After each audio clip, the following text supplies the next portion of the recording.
Quando a gente fala de literatura infantil, muita gente pensa em historinha, em temas com lição de moral, que o livro tem que ter um tema, que ele tem que ensinar alguma coisa.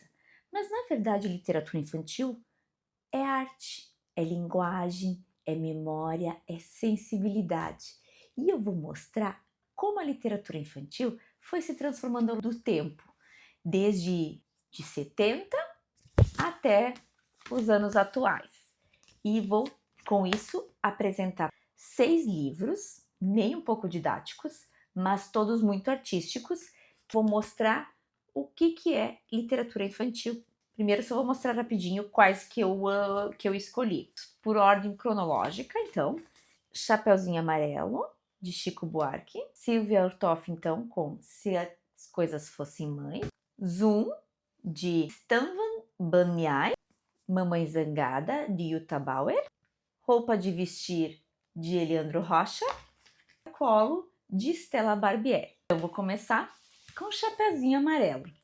Esse livro, então, escrito por Chico Buarque, nascido em 44, ele é carioca, né, e um ícone da música popular brasileira, escreveu esse livro em 1970, em plena ditadura militar.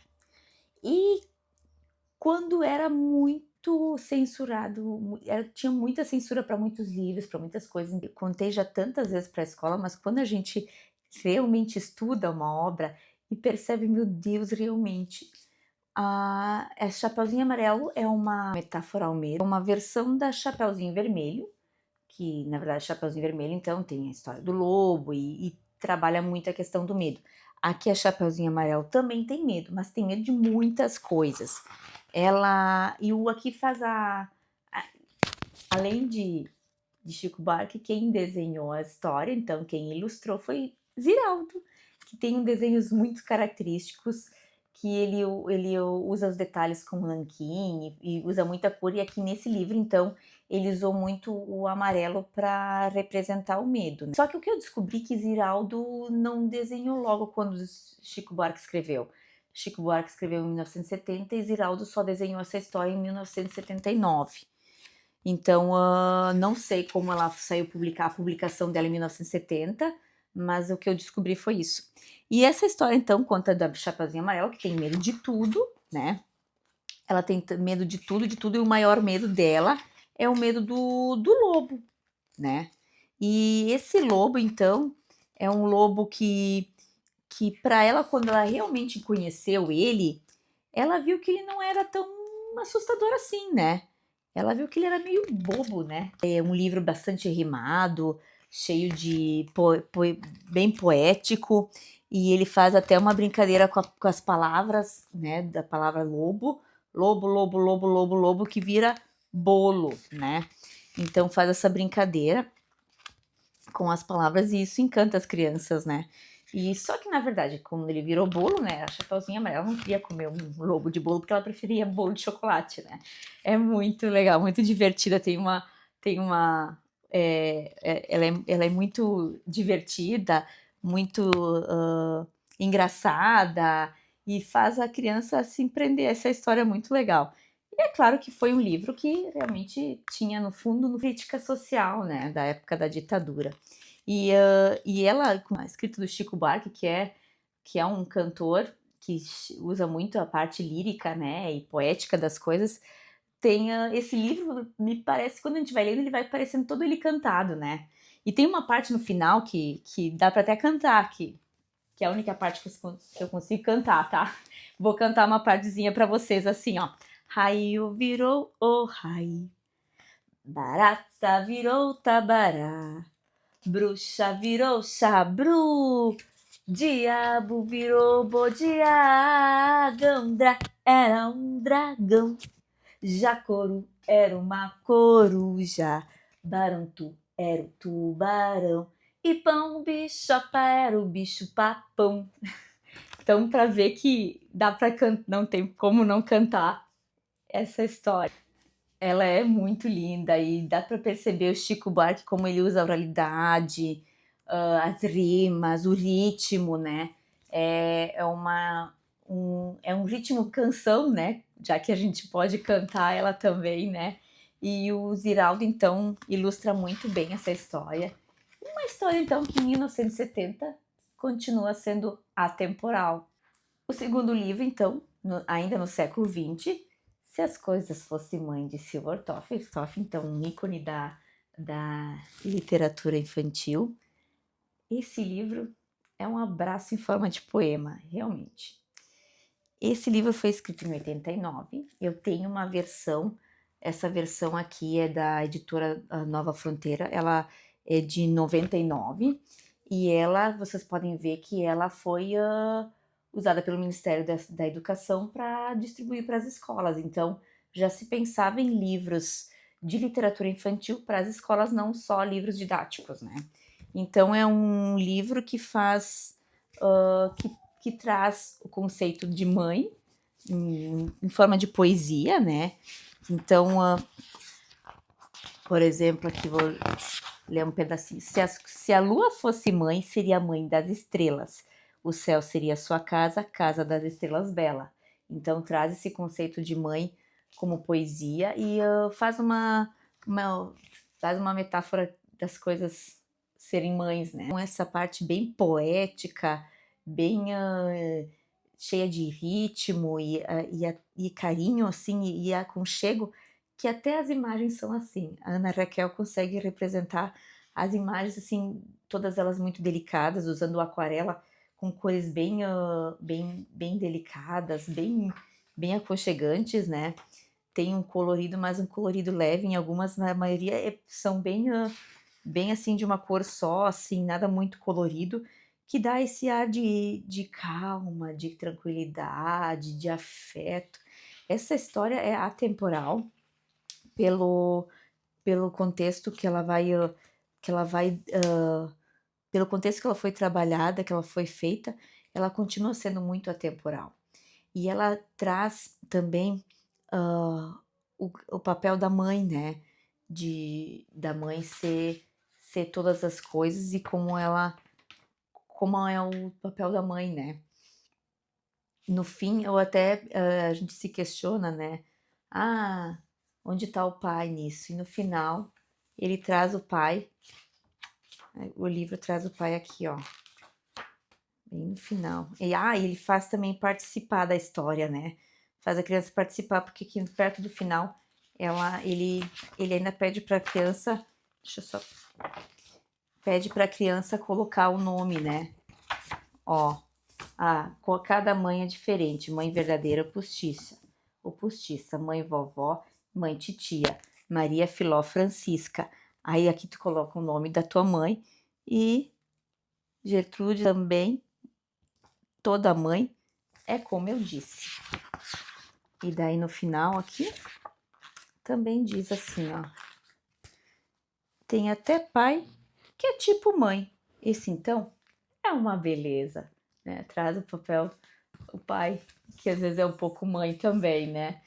E é engraçado como a mãe, em todo livro é a mãe sempre, né? E o pai é só lá no finalzinho. O que não muda muitas vezes nas casas principalmente aqui em casa, né? Onde é mãe, mãe, mãe pra tudo, né? O pai só é a mãe quando a mãe não tá, né? Aí o pai serve, né?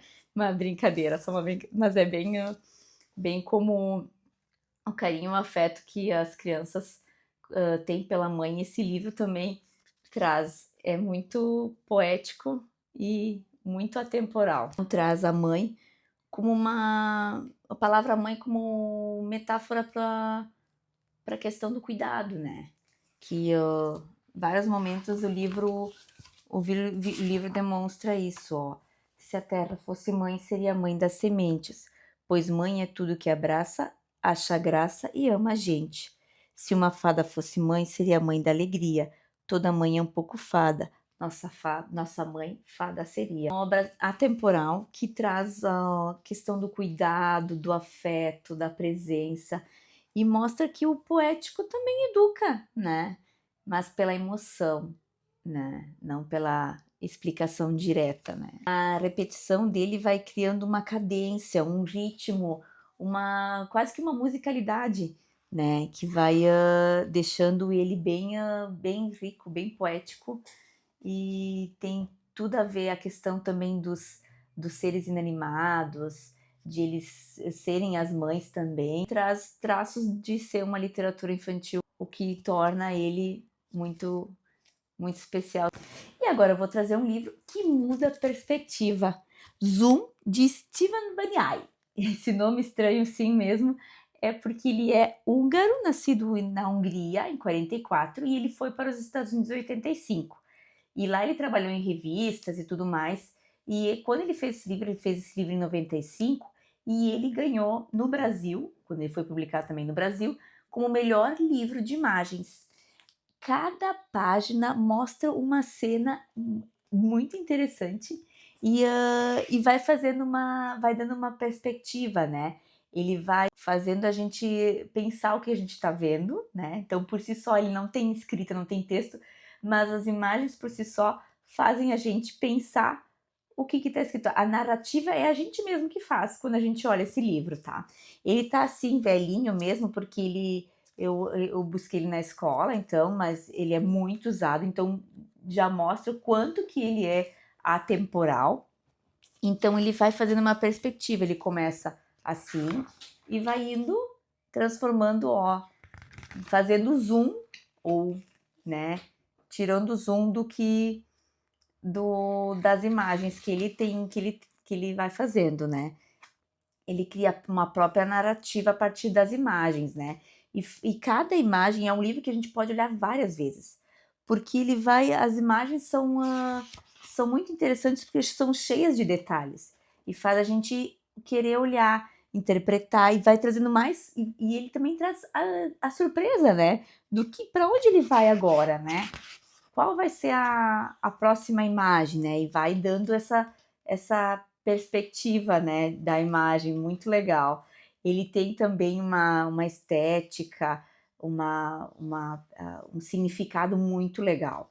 E ele surgiu também numa época que, em 95, que foi assim o boom da mídia, das questões de livros só de imagens. Então ele realmente foi assim um pioneiro nessa época, assim. Ele fez muito sucesso e continua fazendo, não é? Então ele tem e a gente vai se perguntando, né? O que eu vejo é realmente o todo? O que vem depois? E daí continua, né? Então ele é todo questionável, né? É um livro sem texto, pura imagem, mas muita literatura infantil. Não tem como a gente não se apaixonar por esse livro e se encantar por ele. Esse livro aqui eu lembro de pequena, de pegar na escola, né? De olhar ele lá na escola e ver como vai indo as imagens, né? É muito legal. E no finalzinho, então, vou pular um pouco, né? Porque ele tem muitas páginas, realmente. E daí no final ele vai, ele vai saindo, ó. Ele vai indo pro céu e vira um pontinho, ó. Olha, ele tá. Alguém fez alguma coisa no livro, mas dá pra ver o pontinho, né? E é um livro interessante que ele também dá pra olhar de trás, né? A gente pode começar olhando de trás, não é? Muito interessante esse livro. Ele realmente é algo sensacional para a época e ele continua sendo muito atemporal. A estética dele, a percepção, o ponto de vista que ele traz, mesmo ele sem palavras, ele é muito literário. E ele provoca interpretação, provoca emoção, provoca surpresa. Ele faz a gente realmente ver qual é o nosso ponto de vista, né? O que a gente tá realmente vendo. Muito legal. Próximo livro, Mamãe Zangada, de Jutta Bauer. O Grito e a Reparação. Esse livro foi originalmente publicado em 98 na Alemanha e em 2003 foi que ele foi traduzido para o Brasil. Então é um livro que traz muito também metáfora visual sobre o amor que repara, né? O amor que faz a reconstrução de tudo. Jutta Bauer é nascida em 55 na Alemanha e ela nos deixou faz pouco tempo, mas deixou muitas obras lindíssimas e essa é uma delas. Ela traz o drama familiar muito interessante. Mamãe Zangada, o título em alemão é Schreimutter. A gente que entende um pouco alemão pensa, peraí, mas não é isso que está escrito, né? Então isso faz um pouco as traduções, né? Porque não ficaria legal o título Mãe Gritona, a mamãe que grita, ia ficar estranho. Então a Mamãe Zangada dá um ar poético mais pro título também. E isso acho que é um papel importante também das traduções, né? De conseguir trazer os livros e trazer o que realmente ele queria explicar, né? Então, o título Mamãe Zangada, Schreimutter no alemão, né? Esse livro, então, ele conta, então, a mamãe pinguim, que um dia, então, deu um grito. Hoje de manhã, minha mãe deu um grito tão forte que me despedacei pelos ares. Então, é um livro que tem poucas escritas, mas que as imagens também falam por elas, né? Minha cabeça voou para o espaço, meu corpo caiu no mar. Minhas asas se perderam na floresta, meu bico foi parar nas montanhas. Meu bumbum desapareceu na cidade. As imagens são bem simples, mas bem ilustradas e bem fáceis de entender.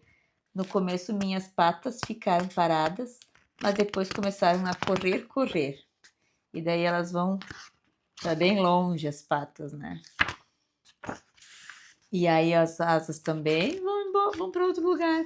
E assim vai indo todos os pedaços dele. Até que surgiu uma sombra e Mamãe Zangada tinha recolhido e costurado todos os meus pedaços. E só faltava as patas. Desculpe, disse a mamãe Zangada. Esse livro é sensacional, também é ilustrado por ela, e ele tem delicadeza de um sentimento que às vezes é difícil de explicar, né? Então ele traz as emoções mais complexas de uma forma mais simplificada, né? Então ele mostra também a importância do vínculo afetivo, que surgem, que são necessários depois de um conflito ou alguma coisa nesse sentido, né? E é um assunto sensível da raiva, de que traz o título também, né? Porque o título já diz que a mamãe tá zangada, né? Na tradução. Então a tradução já diz que tem um sentimento por trás disso aqui, né? Bem interessante, bem literatura infantil, com os personagens sendo os pinguins, né?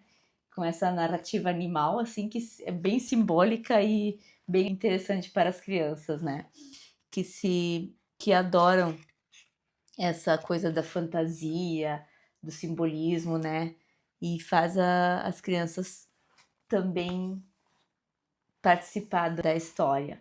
E esse livro consegue fazer do sentimento ser desenhado, ser expressado, né? Do que sentiu o pinguim, né? O pinguim se sentiu fragmentado, né?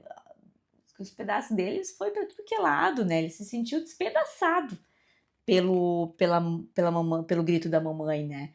Então é uma forma de representar os sentimentos e que faz a criança conseguir também entender esse sentimento que aparece nesse livro, né? Então é muito legal, é muito interessante esse livro.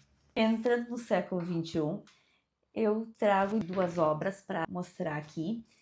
O primeiro, então, é Roupa de Brincar, de Eliandro Rocha. Ele nasceu em 76, mora em Porto Alegre, então é gaúcho, né? E foi desenhado por Elma. Ele ganhou um prêmio Silvertoff em 2016. Este livro, então, ele traz o luto de uma forma bem simbólica, bem leve, que é bem o luto como as crianças percebem, ou como as crianças veem o luto, né? E ele traz nas imagens o luto, mas ele em si não fala do luto, né? Ele fala só muito da imaginação, das ideias. Então, a tia Lúcia, então, era a tia dela, né? E a tia Lúcia, então, tinha muitas roupas, né? Que o tio adorava, né? Então, ela adorava brincar no armário dessa tia, ela adorava ficar lá se divertindo. E ele tem as imagens muito lindas, muito coloridas. E um dia ela pergunta para ir para casa da tia e a mãe diz que não é uma boa hora. Mas mesmo assim ela insiste e eles vão. E ela acha engraçado, ela acha estranho ou engraçado, enfim, que a tia está só de preto. Muito sem graça ela tá. Que não é o jeito dela estar. Então, todo livro ele não fala do luto, mas ele representa através da roupa preta e tudo mais. Então, a menina vai pro armário e vê que ele tá todo vazio. E ela só encontra as roupas pretas. Então, ela usa muita imaginação, muita a brincadeira e pega as tintas coloridas e começa a desenhar. Ela se encanta desenhando e fica super feliz. E com isso, ela convida a mãe e a tia para vir ver, né? E aí já mostra um pouco também das relações, né? A mãe já querendo xingar, já querendo. E nisso a tia dá um sorrisinho, então ela percebe que ela conseguiu amenizar a dor da tia, né? E nisso a tia leva a sobrinha para ir lá buscar onde ela tinha guardado todas as roupas coloridas. Então é um livro lúdico, muito simbólico, ritmado, cheio de fantasia, que vai trazendo um olhar infantil para esse momento, né? É um livro muito encantador, muito tocante, né? A primeira vez que eu li ele me tocou muito, assim, né? E ele me tocou muito porque eu perdi meu pai esse ano. E a questão do armário com as roupas realmente é uma coisa assim que é uma questão que se questiona, né? Ou que não se sabe o que fazer. A gente não sabe o que fazer com as roupas do pai. Então estão lá no armário ainda, né? Mas é tão bonito como esse livro traz esse sentimento que a gente sente, né?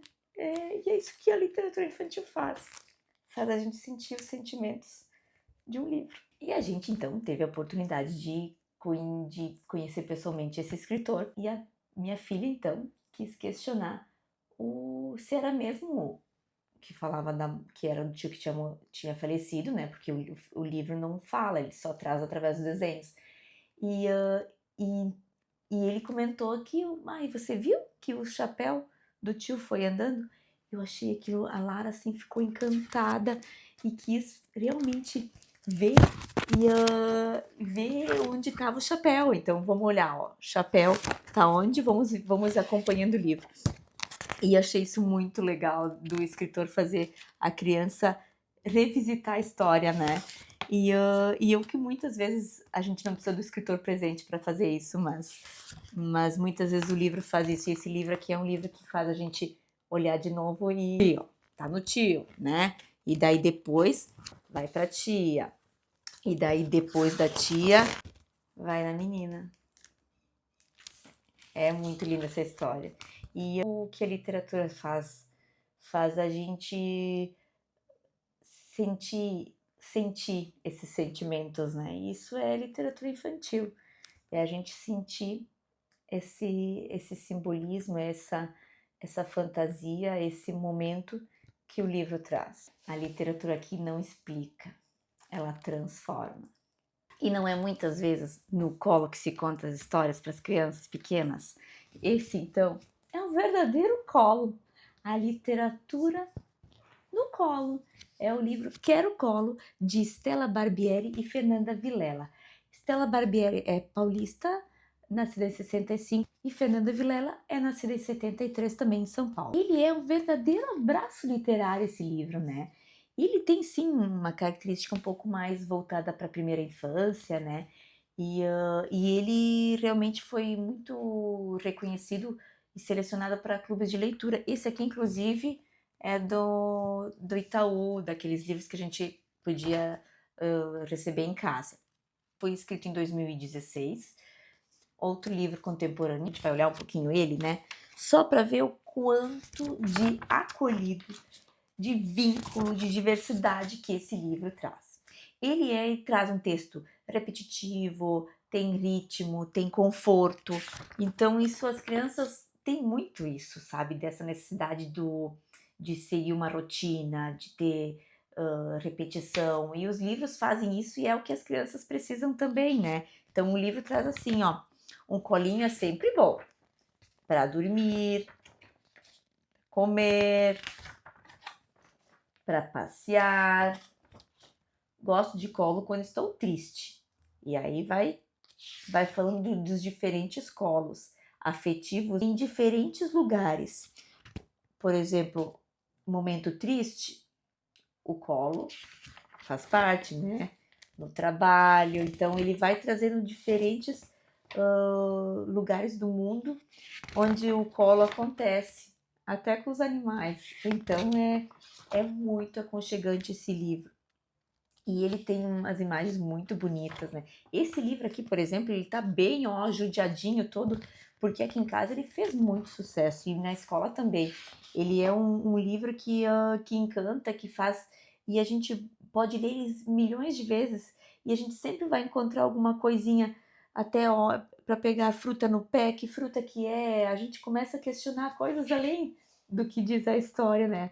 Porque é isso que o livro faz a gente andar no mundo plural e a gente conhecer muito mais dele, né? E ligar para aquecer, e na volta para casa, olha as culturas aparecendo aqui de manhã, de tarde, de noite. Aí eu gosto muito de colo. A ilustradora fez uns recortes muito interessantes aqui ela faz as brincadeiras de trocar os colos, né? Então é muito. Peraí, que colo que tá esse aí? Então, como a ilustração também faz parte da função estética e sensorial de um livro, né? Então, esse livro é para fechar com chave de ouro esse estudo e mostrar que a literatura toda feita para ser sentida. Não tem como não sentir cada livro que eu contei aqui.